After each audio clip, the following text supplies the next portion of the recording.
Hello and welcome to Future Proof. I'm Pádraig Floyd, and today we're talking about data. The market has been waiting for years, thankfully not with bated breath, or it would have collectively expired by now, for the development and delivery of the dashboards program. This has long been hoped to revolutionise the way that individuals can understand their pensions and engage with them. Now, Chris is one of the authors of a report produced by Heywood into data within the pensions arena, and we're going to be discussing some of the findings of that today. Right, thanks very much for joining me today, Chris. You're welcome. Let's start off with the obvious question, I suppose, is what motivated Heywood to create the Pension Pulse 2025 report, and how does it really reflect the current state of play within the pensions arena? Yeah, I think there's a couple of things. One is when you get into this, there's always a feeling of like people like a league table. They like to know where they compare and, are they an outlier? Are they doing better? Are they doing worse? So there was an aspect of that. So when we started doing these data accuracy assessments, we started storing the aggregate totals because we thought somebody's going to care about this. And then the more we built up, and on this latest report represents about 3 million data records that we have assessed, it became clear as well that there was such a variance that it's very clear that some people are right on top of basically what is the fuel to their automation and everything that they do in their operation. And some people really haven't addressed some very key areas. So we thought, how do we get the sort of lower end of the scale to sort of get up to average, get above average? We thought we better start painting pictures and telling stories about what it means, not just what the score is. So really, it was just a twin attack. How can we help people build their business case?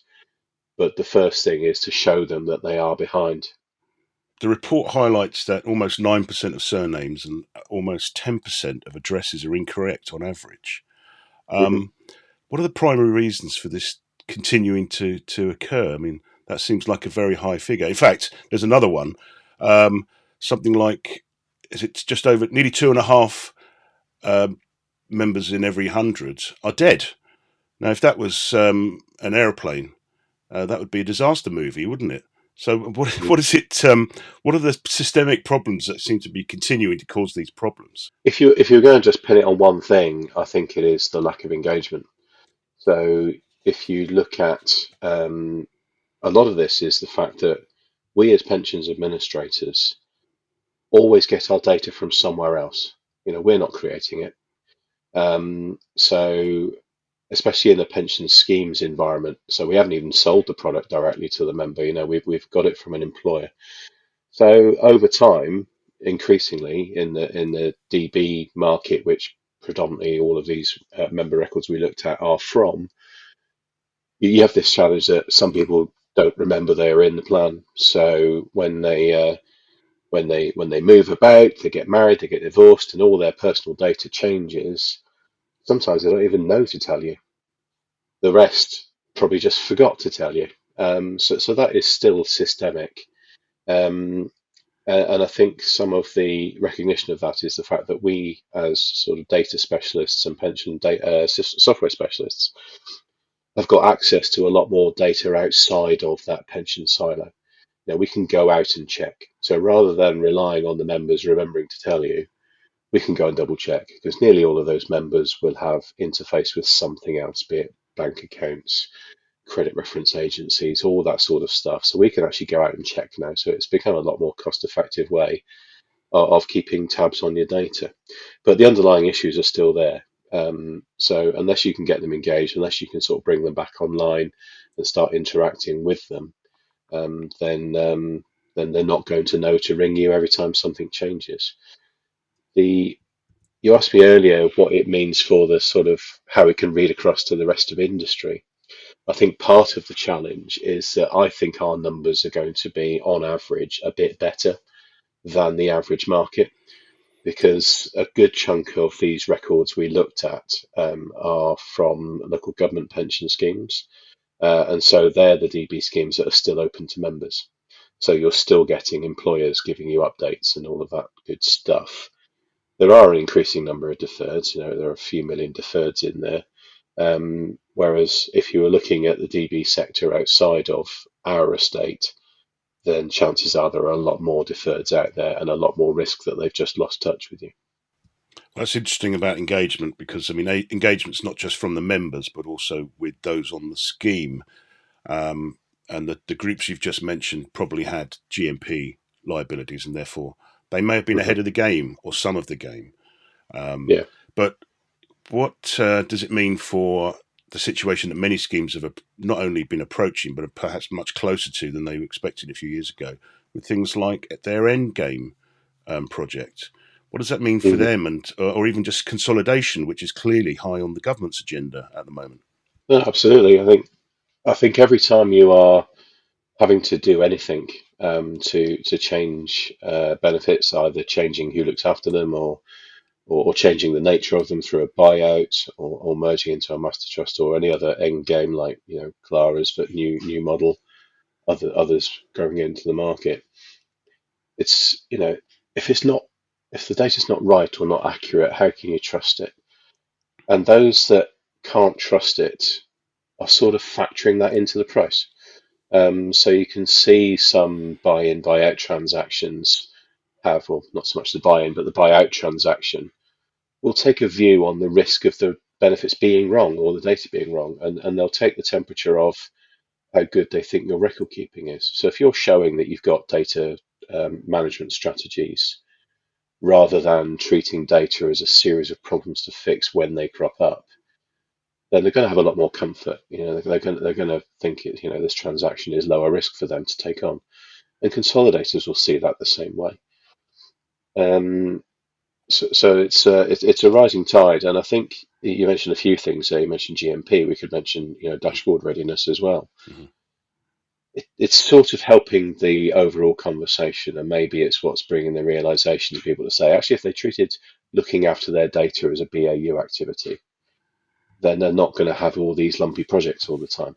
And the fact that we've had a lot of lumpy projects, one after the other, I think is sort of raising all the boats on this tide now. But I think there are still a lot of people who are just still thinking, let's get my data fixed, let's get to the finish line, not realizing there's another finish line around the corner and another finish line around the corner of that. But you've touched there on dashboards, which I did want to ask you about. You've had a lot of Hmm. involvement in the process, Yeah. which possibly doesn't look quite as bad as things are concerned if you compare it to projects like I don't know, Channel Tunnel and HS2 in terms of the length that they've taken to get to fruition. But the report, and to check the number here, I think it says 1 in 5 dashboard queries could result in a possible match. Um, Yep. how close are schemes, do you feel, to being ready to be able to deliver that in a seamless manner to their members and in partnership with the people that they like yourselves who are going to have to be working with them? Yeah, so I think again, it's another one of those shorter term imperatives as compliance to make your data available that's helped people focus. I genuinely think it's difficult for people to conceptualize the value of always looking after your data, as daft as those words sound when you put them all together like that. But people are quite attuned to, I've got to fix this problem because of this. I can put a price on that.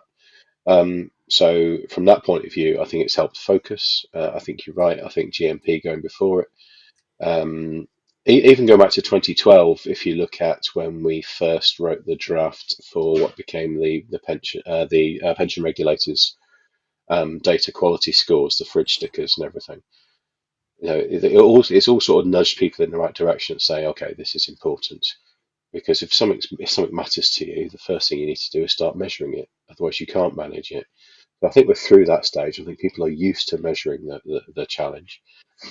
Dashboard brings that imperative to bring it to life. So I think people have gone through a sort of realization curve that, well, I've got member self-service, so I'm all right.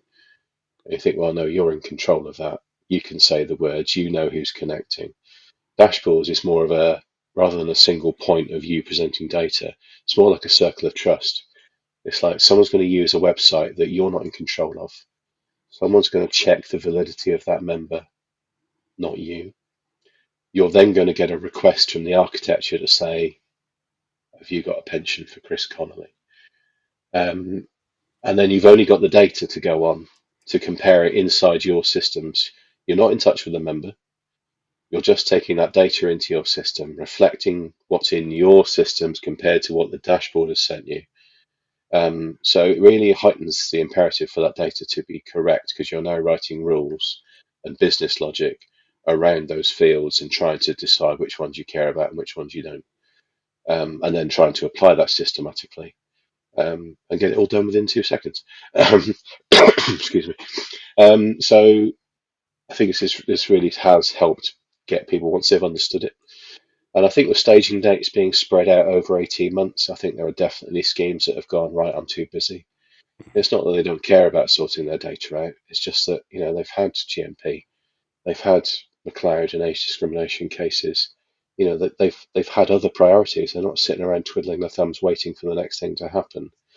But data is the next thing. Dashboard connection is the next thing. So I think all of this has helped. But I do see that some people are now recognizing that actually this won't be the last time.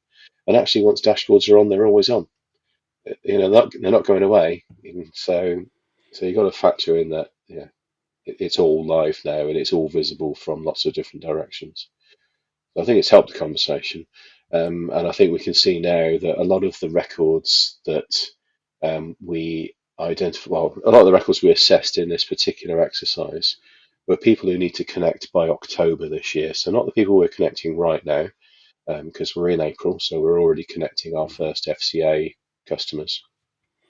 So there'll be 1 million or so records already loaded in, and a few more to come. And then by October, we'll be up to something like 10 million records. So it's really driven the priorities of, right, now is the time to roll the sleeves up. You spent your career offering carrots to people to try and encourage them to do the Hmm. right thing, or to do things that might be Yeah. beneficial to the members ultimately through Hmm. improving the scheme. But the report does note that TPR is likely to get a bit heavier about data Yeah. quality issues. So Hmm. you've mentioned there that people will long finger it if they've got more important things as far as they're concerned to do. Yeah. But Hmm. what kind of sticks do you think might be required to encourage people? Yeah. So the two main sticks are the fact that you've got the ICO with its powers anyway, Yeah. and you've got to sort of weigh off the fact that dashboards make all these problems, if you've got the problems, a lot more visible, and you've got a lot more chance of something triggering the ICO. So whilst the risk might not have changed, the likelihood of it happening has, and therefore the impact changes because of their fining regime. The pensions regulator has been quite pragmatic. It's recognised that a lot of people are running to stand still at the minute and doing a lot of things. But the legal duties are there. You've got to connect to your scheme. You've got to make your data available. And again, it's just going to increase the chances of somebody finding something wrong. So the regulator is talking about whether it tackles schemes that fail in their connection journey. But they've also said they're only going to get really excited if it's material. So they've used the word material a few times. And that makes sense. They're trying to be a pragmatic regulator. Um, so they will look at the cases that pose the most risk. So if you've got somebody who's systemically not sorting their data out and not connecting it, then that's one thing. They'll probably have to move on once we get into some form of BAU, which we don't know what that'll look like yet. They might pay more attention to how many people aren't fully matching, or aren't matching the right number of records given their size. I mean, we can't be certain of those numbers, because it might just be that scheme's members never went to a dashboard. But size-wise, if you've got 1 million members and you're not doing any matching, someone's going to come and have a look. So the regulator's going to look at that through a risk-based lens, and they have sticks. They have the ability to take enforcement action. They also have the ability to do third-party enforcement action. So if you're the pension scheme, but it's actually an employer, or actually your administrator, or your software provider who has failed the requirement, then the regulator, whilst not regulating them directly, can get at them through their third party powers. They've mentioned data cleansing should be a part of business as usual. It should be Yeah. something. It will have to be something that's done on an ongoing basis because if schemes continue into the future, Hmm. Yeah. that may or may not be the case with DB, but certainly with DC ones, they're going to have to keep stuff up to date. What are you recommending, or what did the report highlight that schemes could be or should be doing perhaps now? What we've mentioned a few times is having a data strategy. That's always a good place to start. What is it you want to set out to do that will be better because you have better data? So we majored on the more short-term things in the report because again we're trying to help people build business cases to recognise that there is a value in paying to clean your data. So we landed on the dashboard stuff and buyout journeys as you know almost point in time things that people can get their heads around. If they can see the value in doing that, if they can see the value or the extra cost that bad data has caused, then they can use that as a read across or a proxy for what is the benefit of not having bad data. So that's what we set out to do because we recognize that you could say you should have a data strategy. The first question should be, okay, what goes in a data strategy? So we can talk about that. Excuse me. Um, and what we see is some of the aspects of data that has got the better take up in our industry and has done for, well, actually, we've been doing mortality screening now for over 20 years. It's actually automatically mortality screening.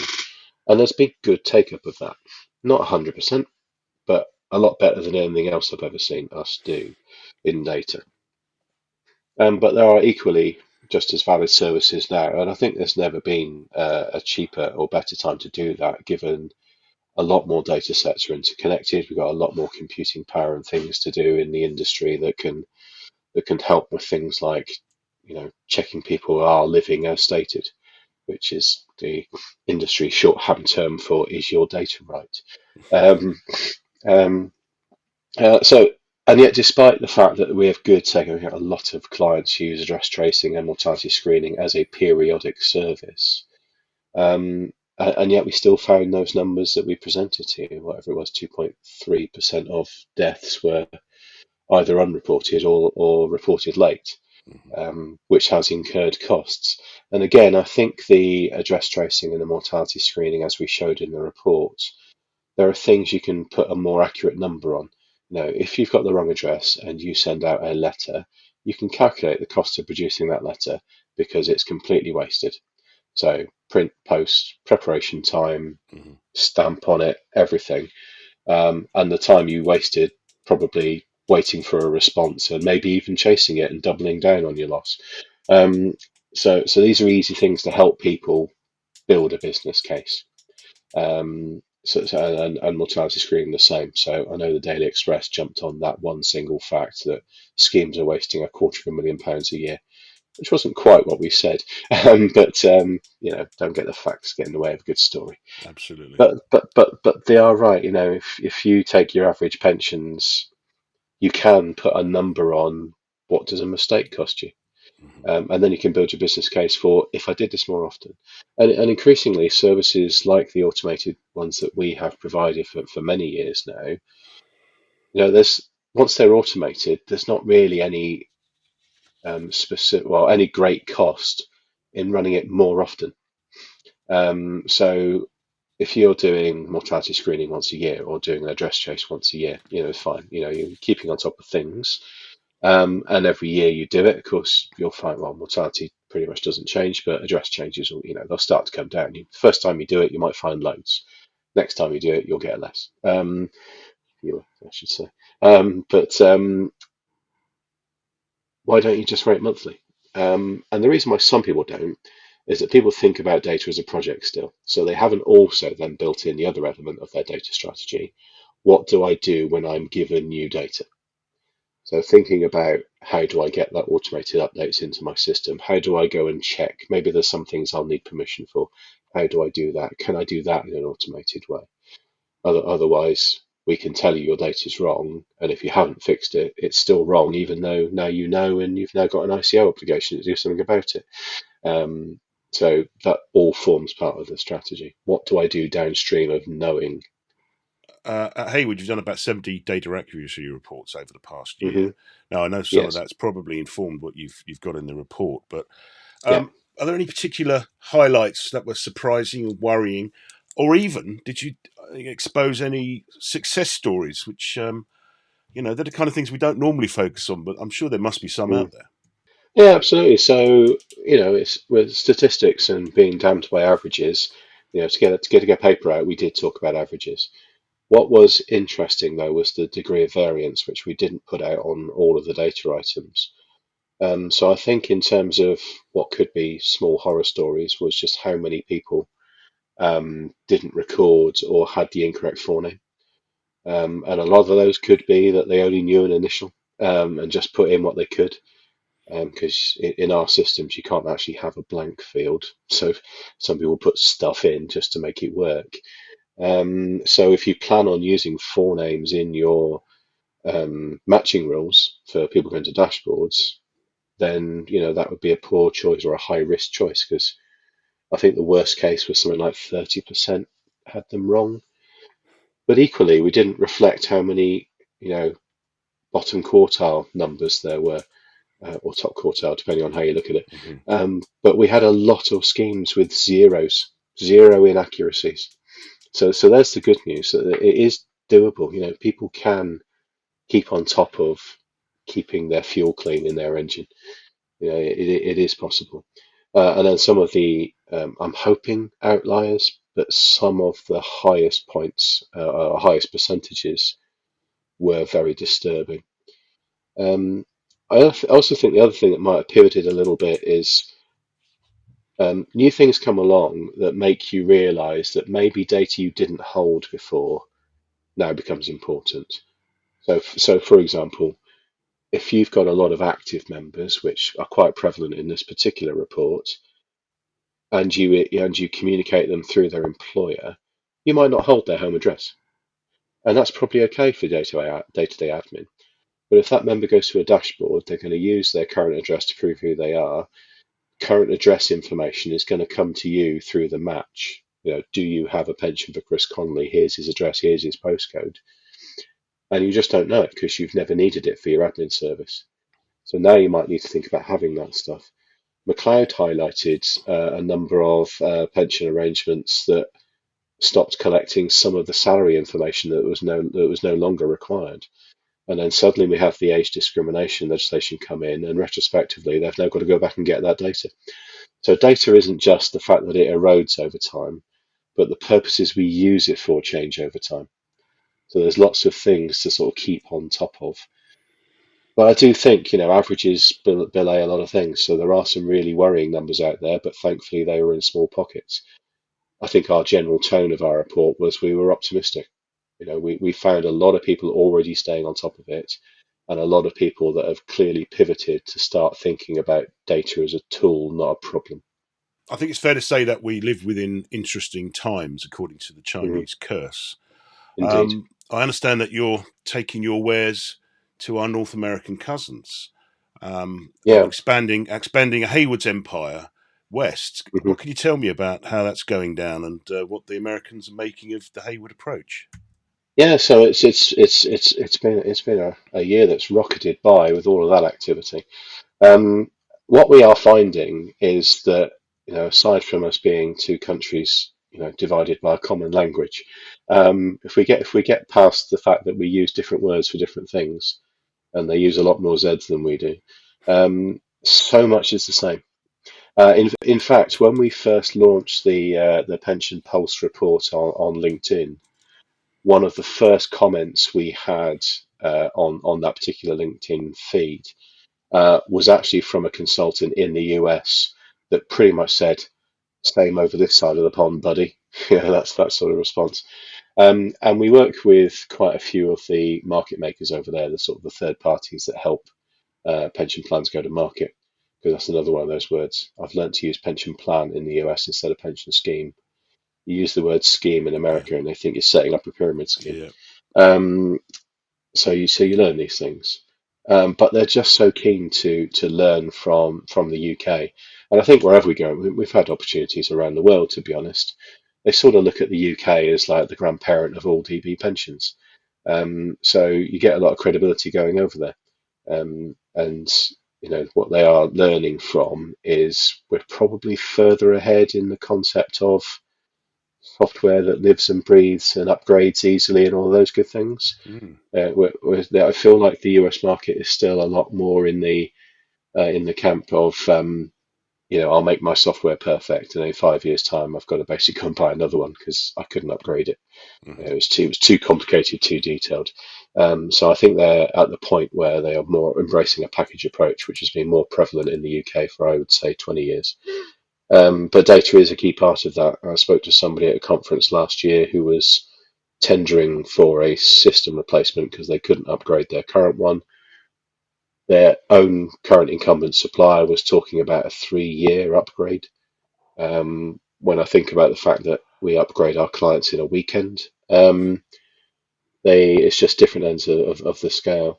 And then they said they would be nervous if a new supplier came in and told them they could do it in any quicker than 5 years because their data is so poor. I Hmm. don't know what you were doing 5 years ago, Pádraig, but we I was weren't still at using school. chat. Yeah, of course you were. We weren't using ChatGPT 5 years ago. No. So just imagine if you started an IT project that was going to take you 5 years. You can't even imagine the new stuff that's going to come up in those 5 years. So yeah, I think the US market is interesting. There's so many of the common challenges, but equally, the one thing that's really heartening for me is that there are a lot of people over there in the administration profession that really care about their members and know they're not doing a good enough job and want to do something about it. So I take a lot of heart from that. Final question for you is Okay. it's the usual crystal ball gazing. Um, hmm where would you like to think we are in 12 months' time, specifically around the UK, given hmm that we'll have been bedding in the dashboard project for that Mm. period, and we'll be getting closer to the time when most schemes will have staged, or many more will have staged? First thing, I will hope in a year's time we'll know when the members get to look at dashboards. That's still the big unknown. You're absolutely right. The supply side of the equation should be well advanced. We should be well over 90% of findable DB and DC records by then. Hmm. We'll be well into the tail of the smaller schemes. Um, we should hopefully know how well we are progressed against the 3 steps of dashboards, which was find, understand, and act. We know that act has been kicked out into the long grass for a bit, which makes a lot of sense. Um, we know find will work. We all the architecture has been tested now. Everyone who's connecting now is having to pass a pretty high bar to be able to connect to that central digital architecture. We did that about a month ago now. The other early participants are all going through the funnel right now as well behind us. So we know supply works. It's really just a question of what demand looks like and do they understand it when they see it. So the fact that the program has now started its user testing in earnest is probably a bit too late in the sense of things. But if you've already invoked a Chinese proverb, so I'll invoke another one. We should have planted this tree 20 years ago, but the second best time to do it is now. So let's get going. Because I really do think this is a springboard to us doing a good job for all of our members across the whole industry. I really hope we're delivering what they want. All right. Well, thanks very much for your time today, Chris. As ever, it's been a fascinating conversation, and it's been good to see you again. Thank you. And you, mate. Good to see you. Thanks very much. That just leaves me to thank you for watching.